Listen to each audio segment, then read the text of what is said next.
এটা যেরকম দেখানো ল্যাশেরটা, আগে তুমি ল্যাশটা করে নেবে। এটা যখন করছো আউটারে আমাদের ল্যাশটা কিরকম থাকে, বড় থাকে, তা আমাদের সেইভাবে কি করতে হবে, আউটারেরটা বড় করতে হবে, মিডিলে একটু ছোট। যখন তুমি ইনার কর্নার আসবে তখন দেখবে হালকা হালকা মানে ইনার কর্নার গুলো একটু ছোট হয়ে যায়, বুঝেছো?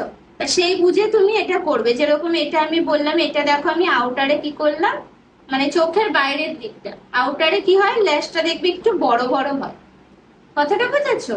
আর ইনার কর্নারে কি হচ্ছে, একটুখানি ছোট। সেই বুঝে তুমি ল্যাশটা করলে, এবার এটা একটা চোখের শেপ চলে এলো, ঠিক আছে? আর পয়েন্ট গুলো কিন্তু এই দেখো তোমার অলরেডি কি হচ্ছে, এইটা উপরে হয়ে গেছে। আইব্রোর ক্ষেত্রে দেখো এটা কতটা, এই শেপ গুলো একই লেভেলে করবে, ঠিক আছে?